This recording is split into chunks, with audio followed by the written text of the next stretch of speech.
Shop! Is the back of my neck red? It feels really sore. Hiya. Hi.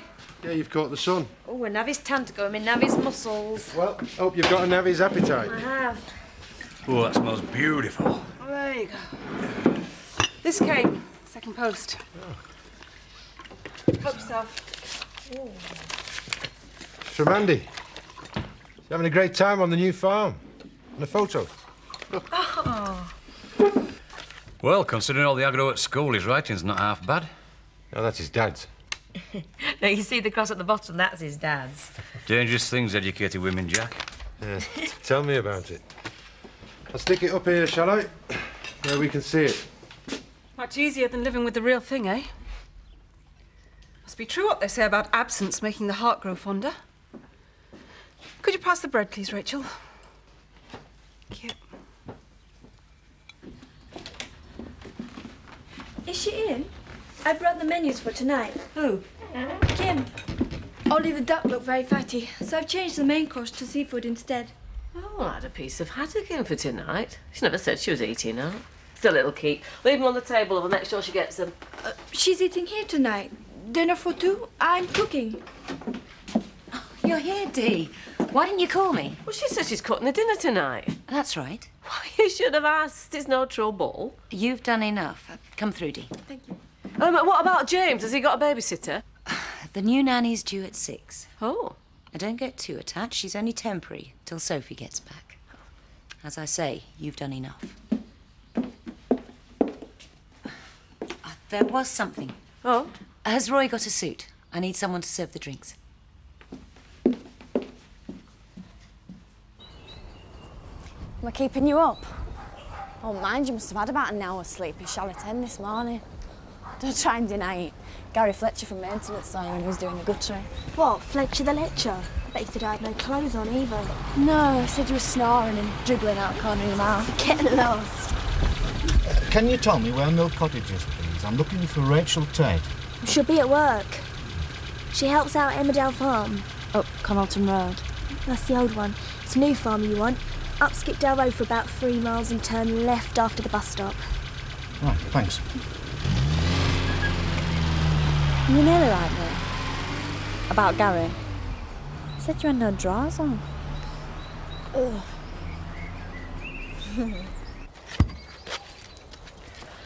Well, I think it's looking great.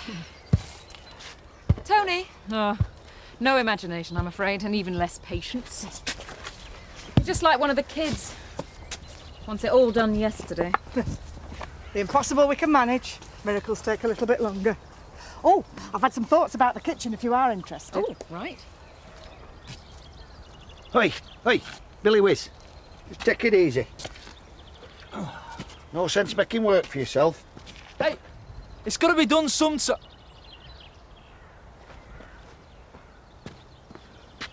You've got something up your sleeve, haven't you? What is it? Well, come on then. Use your brains.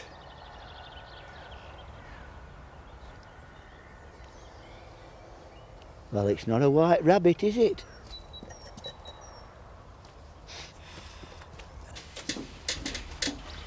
Oh, hi. Hello. Where is he? Your dad? Oh, he's just making some tea. Do you want one? No tell. Oh, Kelly, do you want to just leave some money by the till? Not particularly. Oh, we'd just mess up stock take if you don't. Makes it look as if things have been shoplifted. I'm skin. Anyways, perk of living here. It's about the only one we've got. Kelly, do you want to just leave a note by the till then, so we can keep a check of what's gone? Oh, no pen. You can do it if you're that bothered. Kelly? What? I was just wondering about tonight. Did you fancy going to the pictures? You just reminded me. Good call. Staying in tonight. Washing my hair.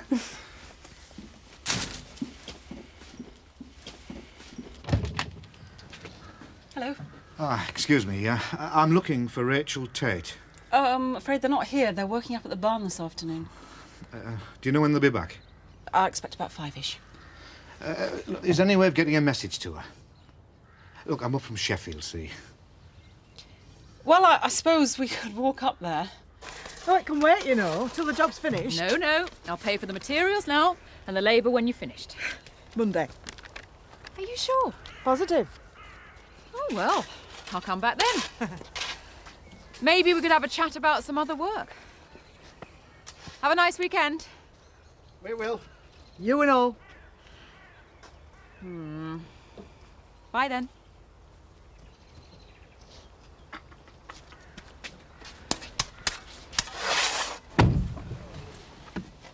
What's going on? What? Don't pretend. There's something wrong. I know there is. All this. I don't know why we're bothering. But this house was as much your dream as mine. More. Is it Charlie? In part. What then? Doesn't matter. The Guatemala trip? But you said it was all right. I lied. What happened? One of the lads took a bullet in his side, ruptured his spleen. His wife was at the airport. I had to tell her he was following on. In a box. Oh, God. I'm sorry. Who was it? Does it matter? We should have had it covered. I've lost it, Becky. I should have had it covered, and I didn't. I've lost my edge. Good.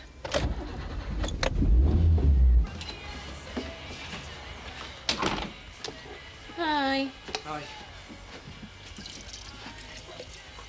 What's that you're wearing? A shirt. Why? It's one of Charlie's. So? It was in the wardrobe. I don't believe you. If she'd have wanted it, she'd have taken it with her. What's the big deal? Mum came into the shop today, telling me how she'd caught you crying over Charlie, saying how much you were going to miss her. Don't say it. What? I know it's my fault. No, actually, it's Greg's fault. He's the one who cheated on his girlfriend. He's the one who told you you were pretty and funny like your older sister just to get you into bed. It wasn't like that. No.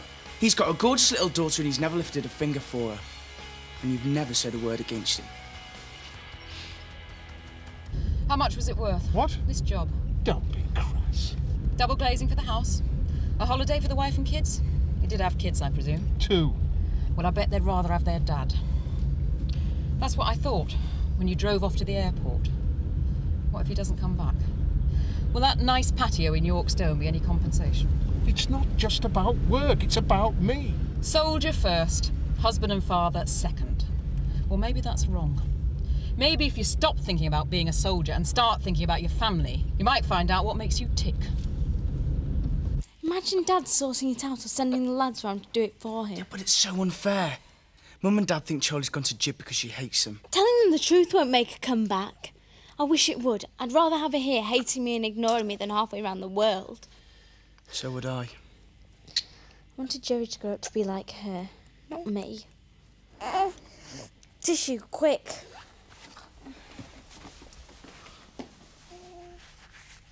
I always like that shirt on her.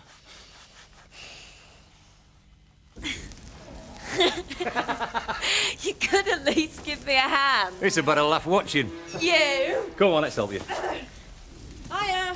Hi. Someone to see you, Rachel. Oh, really? Cheers. Oh, I did it. Keith Billington. Hi. You won't know me from Adam. No, sorry. And I've heard a lot about you from your mum. Oh, really? We've been going out together. All right. I was just thinking I'd have to surprise her. Take Joseph over for the weekend. You'd hardly recognise him. That's a great idea. I'm sorry, Rachel. I didn't want to phone. I wanted to tell you to your face. Tell me what? Sorry, Rachel. Your mum's dead. She was taken to hospital yesterday afternoon. It turned out to be a brain hemorrhage. She died in theatre.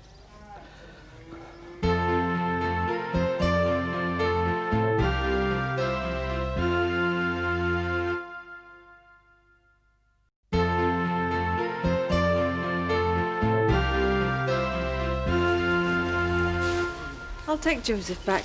You follow us when you're ready. All right.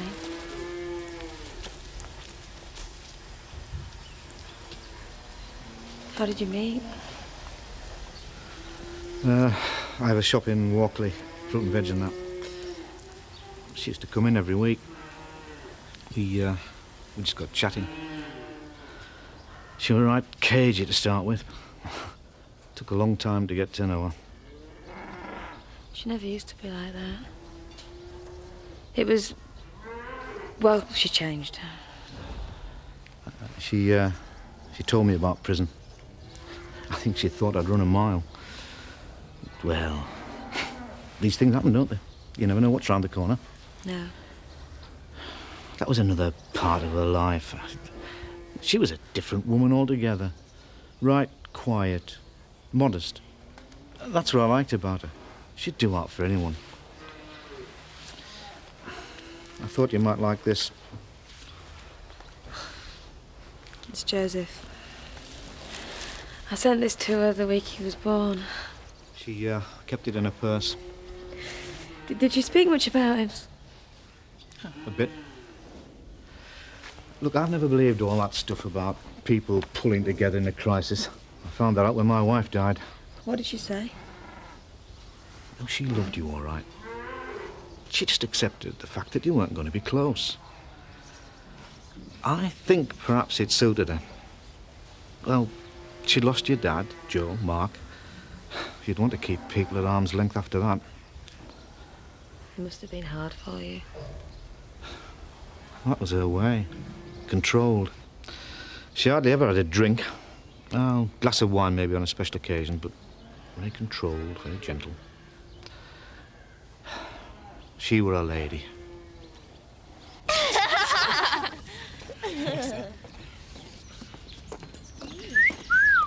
Shut your face, you. But Roy, what transformation.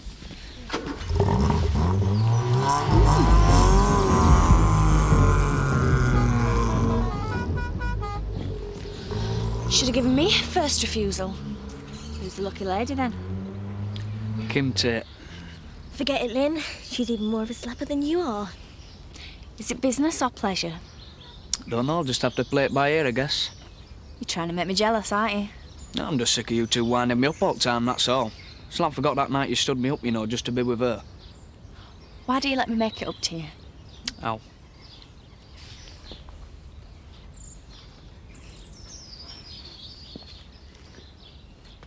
Tomorrow night, outside the Woolly, 8 o'clock. All right, and you're on. Oh, and Roy, wear the suit.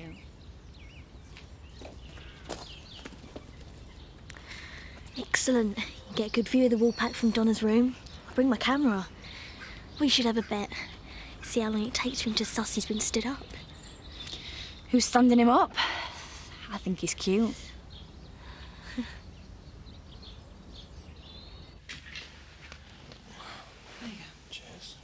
Thank you. I'm so sorry. Thanks. Would you like me to come back with you? I mean, I don't like the idea of you spending the night on your own. We thought she could stay here. I'd like that. But at least let me take Joseph back with me. One less thing for you to worry about. Thank you. There you go, Uncle Zach. What's up with you? Got a face like a cat's backside. Oh, I've been thinking. Huh? Perhaps I've got the Midas touch. You what? The Midas Touch is a sequel to Women Who Love Too Much. A guide to living with loss and learning how to love. What the hell are you on about? Well, think about it. First it was our Tina, then our Sam, then Paddy, and now Charlie. Who am I going to lose next, Uncle Zach? Me if you don't crack your face and tell us a joke. Second thoughts, just give us the arrows. 2 G&Ts, please, Mandy. Okay. Well, you've done me a real favour coming out. Well, what else have I got to do with my evenings? Oh, thanks. Oh, you know what I mean. I keep wondering if that was the reason for Sophie. I fell for her because she was there. What, like Everest? Cheers. No, because she was fun and pretty and on my doorstep. Oh, what's wrong with that? It's too simple. You know, you give yourself such a hard time. So what if it started like that? It's how you feel now that counts. I only wish I knew. Okay, do you miss her? Yes, yes I do. Well, then ring her. Let her still drive over. Well, I miss the dog if I'm away for the weekend. I'm going to ask you again in a week's time. Then I will give it some serious thought. Steady on. Well, you'll have to tie that hair back. Oh, come on, it's my best feature. Lord Oakall runs a stud farm. It doesn't mean he's got a thing for ponytails. Anyway, he won't be looking at you.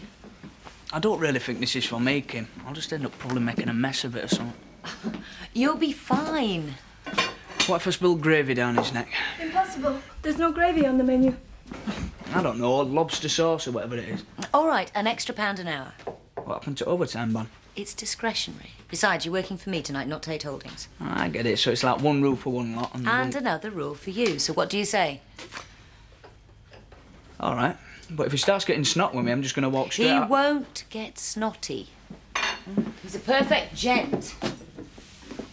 Now, do you know how to pour a glass of wine? Is that a trick question or something?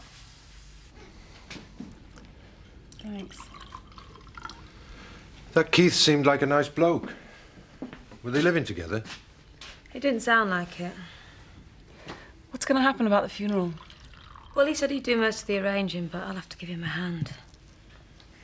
I'll have to pay for it, won't I? How much do funerals cost? I can't remember a thing about Mark's. Worry about that when the time comes. She might have had some money put aside. You never know. A funeral fund in her 40s. That's so depressing. She must have been in agony. I don't even know who was with her. Keith was at work. He said that they'd rushed her into hospital. I don't even know who they were. What if she died with complete strangers? Can I have a drink, please? Oh dear. He's late. You said 7:30 for 8, and it's 5 past. Way past your bedtime, I hope. It's a difficult choice. Gate crashing a scintillating business dinner with you, or sticking pins in my eyes. Have you seen the sewing box lately? I thought you were going out. No. I'm minding Joseph. I might pop in the kitchen later, you know, chat up. Well, Freudian slip. Chat to Dee, see if I can persuade her to rustle me up a chucky egg and soldiers. Your guests have arrived, Mrs. Tate. Duffer! Fancy meeting you here. Yeah, fancy. And there was me thinking you had some crusty old accountant lined up for the night. Kim, I'm forgetting my manners. Tara Coburn, Kim Tate. Brains as well as beauty. And if all goes well, my new partner in the stud farm. Pleased to meet you. And this is Bugs. Christopher Tate. Hey. I know you said call in for supper, and you've probably gone to great lengths. Not at all. But she has the appetite of a bird. Give her a piece of dry bread and some cheese and she'll be fine. I'm sorry, Kim. I told him all along this was a bad idea. Nonsense. Supper for 3's as easy as supper for 2, isn't it, Kim? Shall I tell them in the kitchen, Mrs. Tate? Thank you, Roy. I'll tell them myself. Oh, what the hell? I'm at a loose end. Let's make it supper for 4. Coming right up.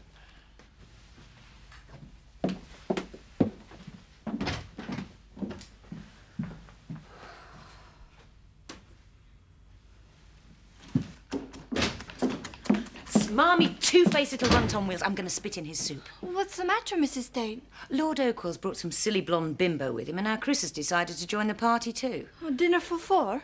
Well, it won't stretch. What are we going to do? Well, the soup is easy. More bread and smaller portions.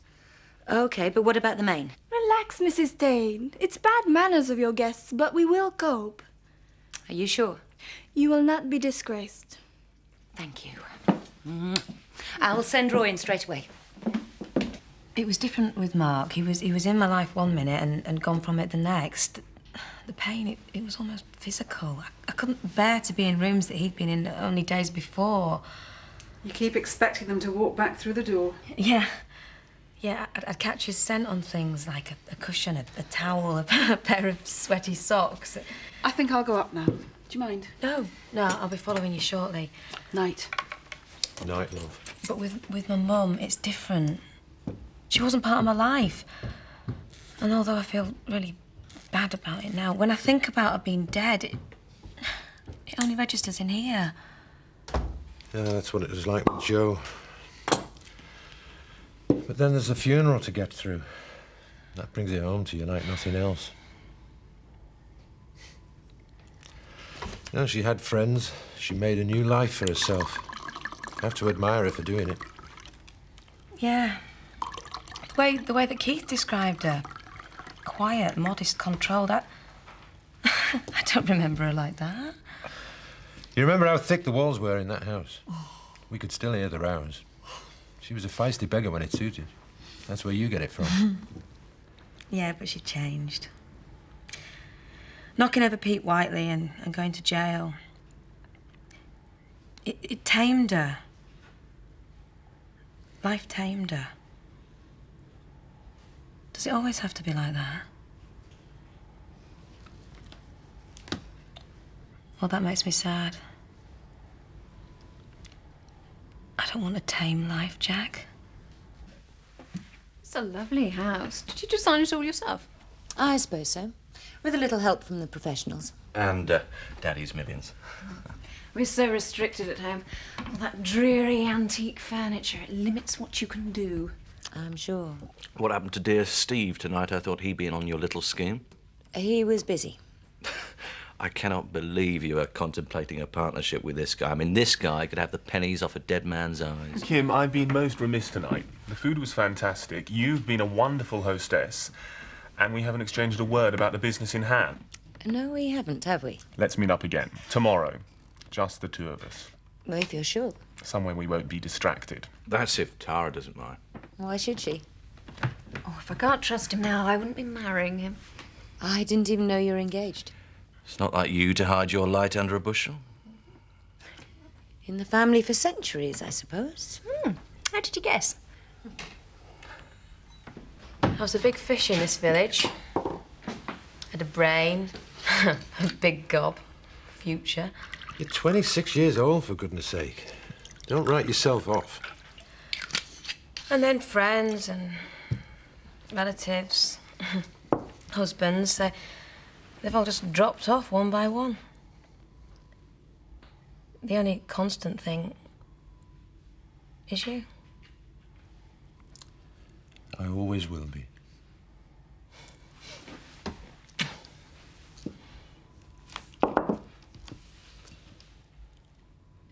Can I ask you something? Sure. I don't know how you see me. Jack Sugden? Father figure? No. No, not father figure. Why is that how you see me? Surrogate daughter? I used to. And a friend. And a friend to Sarah. But I don't know, Rachel. It's like you say. Things change. yeah.